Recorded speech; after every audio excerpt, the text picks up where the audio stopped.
Hello, everybody. It is great to be here one more time today. And my name is Gary Fowler, and I'm the president and founder of GSD Get Shit Done Venture Studios, a premier AI and quantum venture studio located in the heart of Silicon Valley. We believe that intellectual capacity is evenly spread around the world, but opportunities are not. And so, with that, I have my incredible guest, Nicole DeMeo, today. She's a CMO on demand, she's a strategist, she's an entrepreneur. She works with the disenfranchised, very focused on female entrepreneurs and making a dent.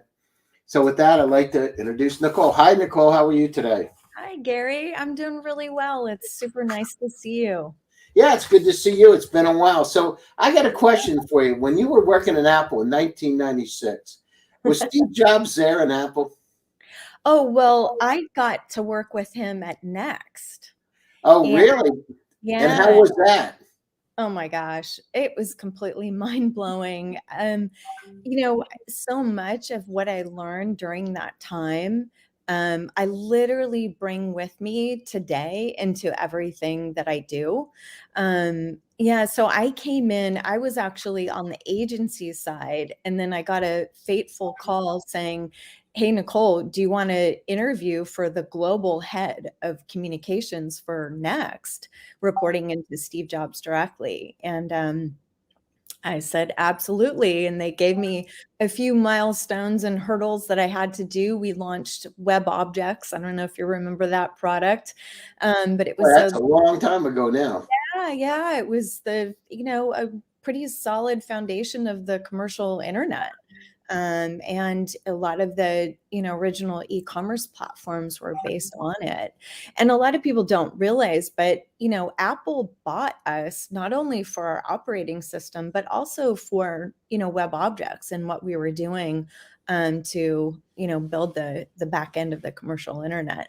So yeah, and then I worked on the deal. I was one of 8 people that worked on the deal to sell Next to Apple and bring Steve Jobs back to a place where he could make all the global impact that he did, in the years after. So Well, really, that's so, but you only stay with Apple like 7 months, right? yeah. So they didn't realize what they bought. And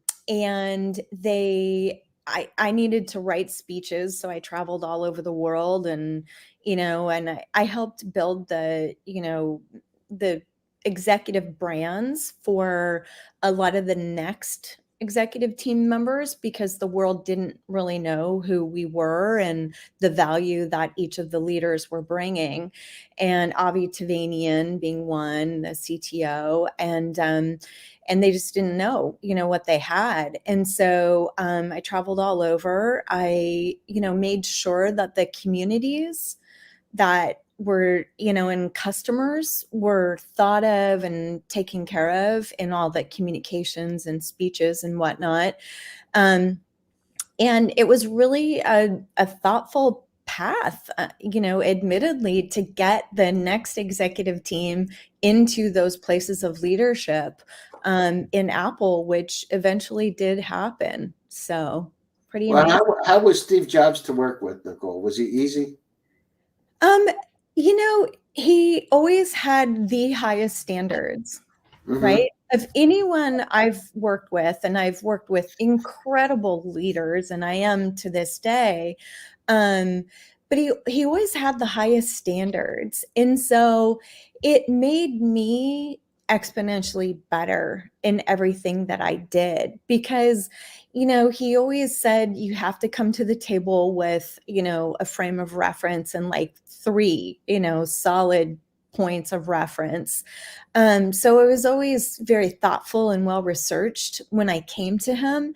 And but he scared the heck out of me. I'll be totally honest. Like I'll never forget literally my first day, there was a deal that happened.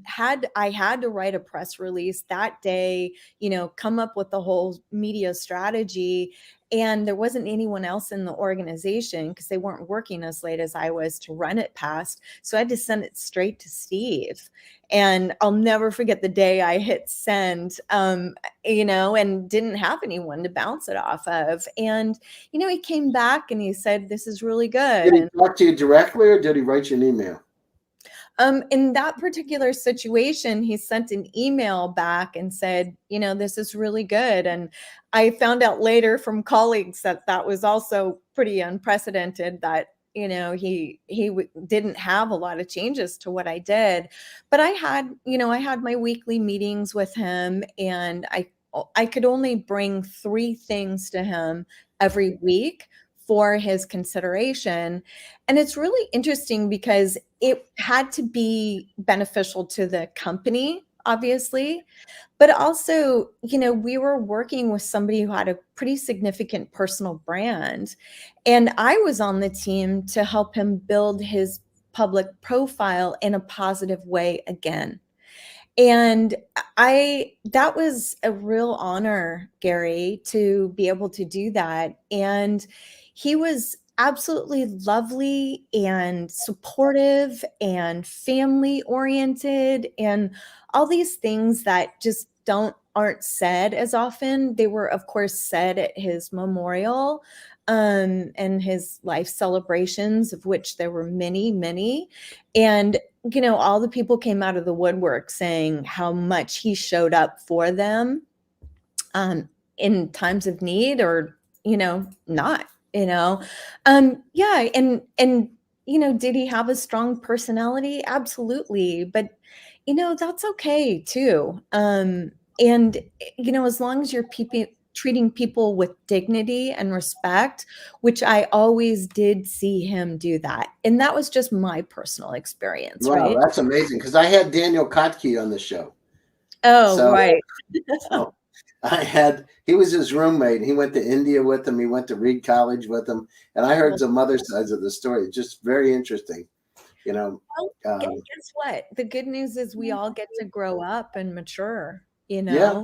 Yeah, and no, it's interesting though. You did it. So when you did that, Nicole, so you had worked at Hewlett Packard for a while too, correct? no, actually, Hewlett Packard came a little later, and I was consulting to HP. I Uh, see.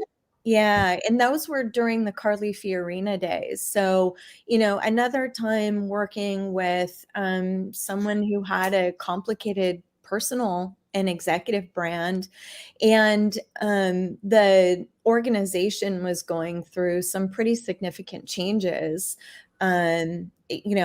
With the commercial internet, and HP really stepping up in terms of their enterprise play. So yeah, that was, after my days at Next and Apple, I figured I knew everything. And so I started my first consultancy, and uh, brought on actually 5 clients who were Next customers, all Wow. CEOs I had worked with. And then I sold that to Organic during the dot-com boom. But yeah, that was my trajectory. And then HP came a little later when I was consulting to them. Well, that's interesting. So you Yeah. started, you were co-founder and CEO of Kamikaze. Yeah, kamikaze pop.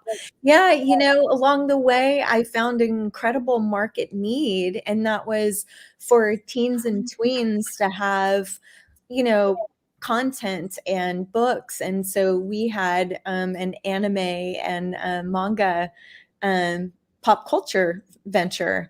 And yeah, Kristen Green was, going to invest in it. And I had seed funding from Phil Schlein, who was on the board of Apple, and when he was the CEO of Macy's during its massive growth time. So yeah, that was a fun little blip, right? Wow. And then you were at Turning Point Solutions. Yeah, yeah. So that was after Organic. So I sold my first consultancy, marketing strategy consultancy and technology focused company to organic.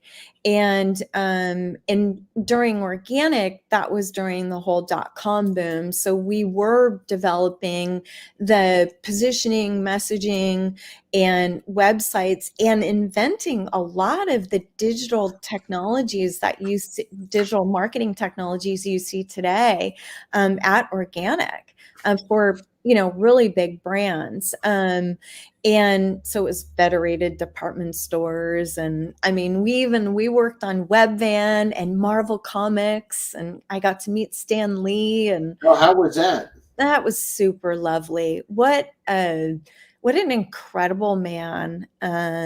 Just what incredible, just mind-blowing creativity. And he was always in service of the audience, and I think that, really produced incredible magic. So, yeah. Did you get his autograph? Yeah, I do. I have it. That's great. That's amazing. Yeah. And so you went Turning Point, you went to Store Loop for a couple of years, and they Rim bought it, right, for $71 million. Yeah. And you were doing strategy and marketing there. Yep, you're exactly right. And those were kind of the earlier days of the multiplayer online games and mobile games. And so I got to help pioneer that and bring it to market, which was really exciting. Yeah, I hope you got some stock options on that deal. I did a little bit, not a ton. The founders held those shares as well as the VCs held those shares close to the vest. But that's okay. I got the ride, and I got a little bit nicer, car out of the deal, if you will. Oh, that's great. Yeah. So what have you learned, like all the startups you've been involved in? What's important for somebody that goes into a startup? What should they know that people don't think about going in? I mean, like stock and, the culture. What should they know going into it? What are some of the signs that, that you need to look for when you're going into that startup? Yeah, it's interesting that, you asked this question, because I was just on the phone with an entrepreneur who she's doing a pivot with her company right now. So we're looking at bringing in, strategy and AI driven technologies to help her, navigate that changed go to market and really understand where her market's going. She's in the senior care space. And we were telling her and showing her our brand positioning and messaging process, and, having that foundation of really clear communication and market position, and a foundation of messaging that you can consistently pull from. That was something that she just said, oh my God, every founder needs this. And I really believe in that, Gary, not just from a standpoint of, I've seen it work over and over and over again. When you have that clear market position and consistent messaging, that everyone on the team is leveraging and using, it creates brand, and it even creates culture, right? Because the words that are chosen, and the tone, and the voice, right? And that literally is indicating culture as well, defining culture for the organization. So, it's something where I really highly recommend people invest in that process, whether it's at a minimum doing your best to go through it yourself, which is always hard to do, or engaging with a consultant or taking a class. But to have that consistency is really important. It only helps when it comes to when you're communicating with any of your stakeholders. It could be partners, it could be potential investors, it could be for grants and, banks and other ways of, raising capital. But yeah, that's one of the things that I'm a strong believer in. And I always try to encourage entrepreneurs to engage in that process. So you've done a lot of the startups. You did Aplift, Ionic. So how is it once you start a company and then coming in as an employee? How does it feel?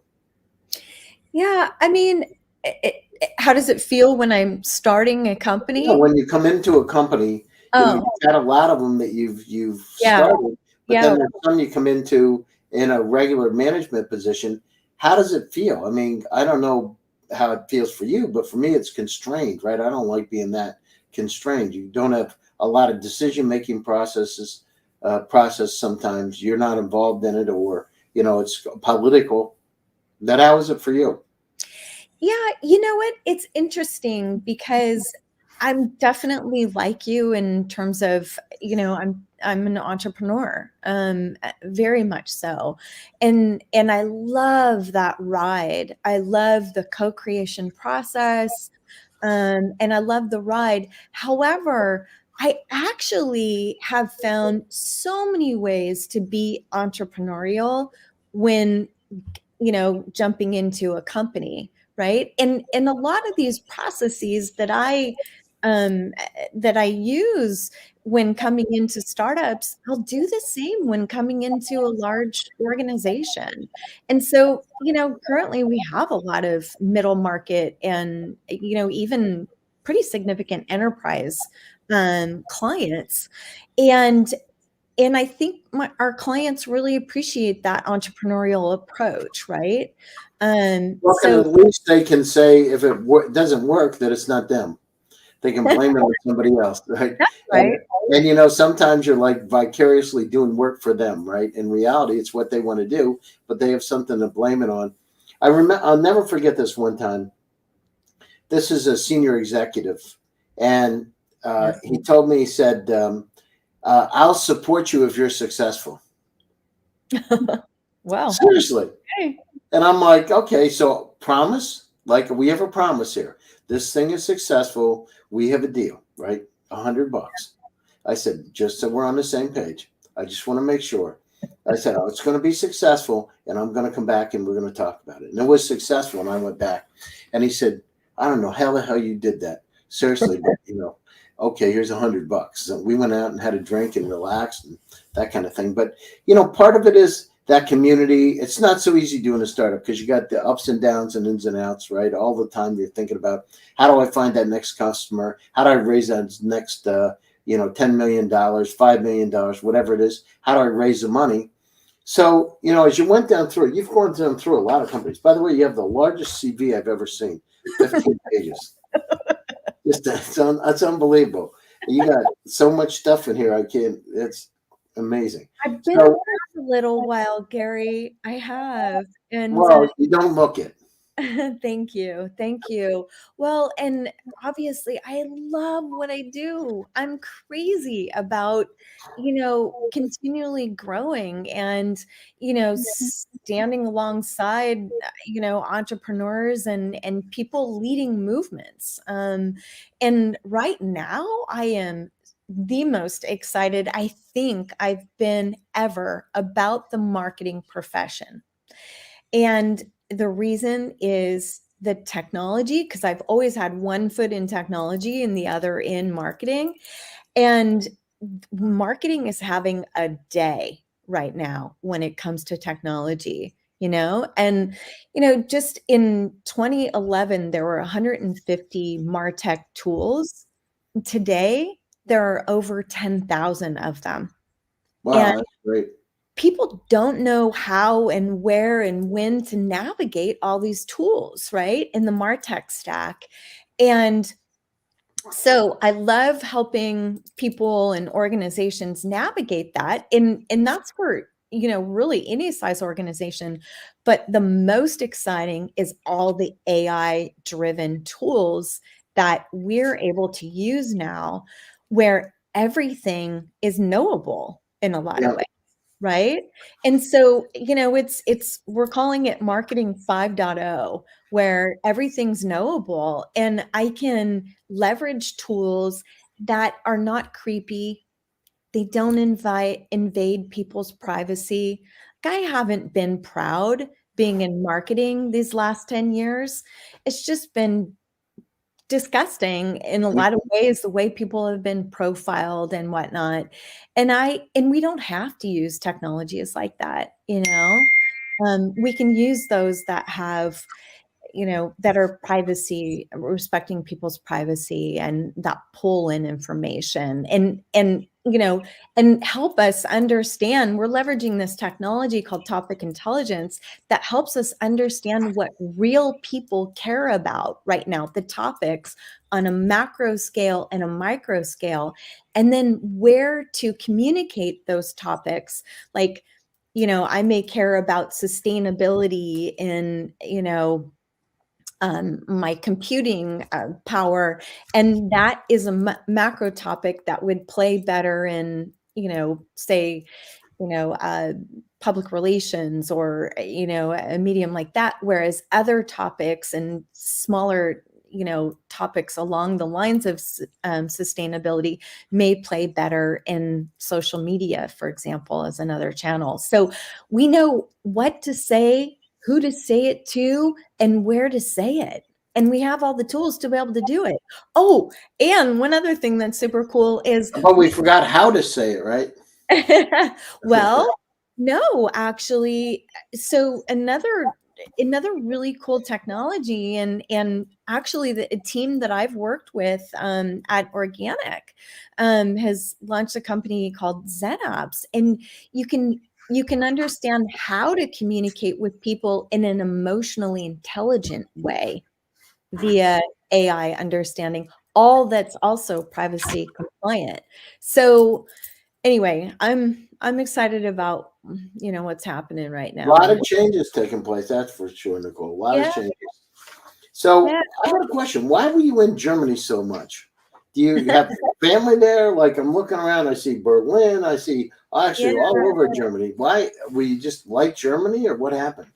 Well, what happened is I had that favorable exit when I worked with ScoreLoop. I worked with a team that actually they were ex Next people Wow. and Apple. Uh-huh. And they started ScoreLoop, and ScoreLoop was funded by a couple of VCs in Germany. And when we had an exit in the company, it was, over $70 million on zero revenue after being in business for less Wow, than that's amazing. yeah. And being in business less than 2 years, the Wow. VCs took notice and they said, wow, okay, Nicole, could you look at this portfolio company of mine? Could you look at that portfolio company of mine? Well, it And sounds like consulting opportunities all over the place, right? yeah, yeah, globally. And I also have done a lot in Turkey as well, with amazing entrepreneurs there, and got to work with the Peak Games team, which sold to Zynga for $1.8 billion. I hope And you got some equity in that one. I did not in that one. But the equity that I did get is an executive team that now has come back to work together again. Wow. And yeah, so that's been really, So how did you decide to get all out of that IM, et cetera, and go to Flips Media? oh, well, Flips Media was another consulting gig. And so, it was really helping Flips with telling their story. And they were doing a pivot as well. So, so many companies come along and they have this original idea of where they're going. And until the, products and services are in play, and you really understand the market response, you gotta be adaptable and ready to change that. And so, that's a lot of times where I come in. Wow, it's amazing. I mean, you're all over the place doing this stuff. It's amazing. So you got a lot of experience. So you were at Gleespa. Glispa, yep. Yeah. So you did that. That's Yeah, in Berlin. yeah, yeah. Are you German by heritage or what? What I'm made you decide Berlin's the place? Because I'm looking here, it's like most of the stuff in the CV is Berlin, right? There was a chunk of time, yeah, absolutely. And for quite a long period of time, I was sort of the bridge to Silicon Valley. And I played that role over and over again with VCs and entrepreneurs in Germany, Turkey, Mexico. I have a number of clients, a few in Singapore. But yeah, Germany mainly just because there was a lot of innovation happening and a lot of innovation in marketing technology, right? So, with Glispa, we had a performance marketing company, and I launched the San Francisco office and then ended up going Who did in. you launch it for? Cisco? Oh no, the San Francisco office. San Francisco. I was going to say, oh my God, here's another one. You threw me another curveball. Wow. So you Yeah. did Gillespie for like 2 years, right? Yeah, yeah, and I was the CMO, and we raised 77 million to grow and acquire companies. So went out and looked at about 150 and acquired four, and I was a part of that roll up, which is kind of similar to what I'm doing now in terms of I'm doing another roll up to pull strategy and then these marketing AI technologies together into one organization to just really bring AI driven customer acquisition solutions to people. That's amazing what you've done. So you fast forward. So, how did you start working on, the female, I don't want to say femtech, but supporting female entrepreneurs, no matter Yeah. where they are. How did you go down through and decide? Did it happen one day? You just said, "Oh, I'm going to go down through because there's a lot of female entrepreneurs. They have great ideas. I'm going to help her." What was that process like? Yeah, I mean, part of it was that I looked at my career. Part of it was, looking at the business climate, and the other part was my personal experience, right? And I have been super fortunate in my career, as you've highlighted, right? I've worked Yeah. with incredible, incredible leaders and entrepreneurs globally in the Silicon Valley. Didn't even touch on, I worked for, as a speechwriter for Eric Schmidt back in the day. Oh my God. On And Microsoft. then I got a question for you. On Apple, in your Apple days there, did they give you stock in Apple, or were they Yeah. stingy like Steve Jobs was? No. I had stock. Yeah, Yeah. 'cause Daniel was telling me they were a little bit close-fisted with it. In fact, he had to get his shares from Steve Wozniak because he didn't want to give him any. Well, I've heard those types of stories, but by the time I was at Next, it was, everybody was really nicely incented. But to come back to why women entrepreneurs and investing, I I realized that I had been working with far too many male leaders and helping them raise their profiles. And, women needed this, needed my background and skills and experiences, frankly. And so I stepped forward in a very thoughtful way to stand alongside more female leaders, whether That's great. in organizations. Yeah. And I have a very healthy personal and executive branding offering and process. And I'm working with incredible entrepreneurs, Gary. Fran Meyer, actually, the CEO, she was one of the founders of Match.com and Trustee. She ran Trustee. She is the CEO of Baby Quip. She was just in Forbes yesterday. She's a wonderful friend and client. And also, our fund, How Women Invest, has invested in Baby Quip Wow. as well. So, yeah, it's really I get a lot of it gives my life a lot of purpose, I would say.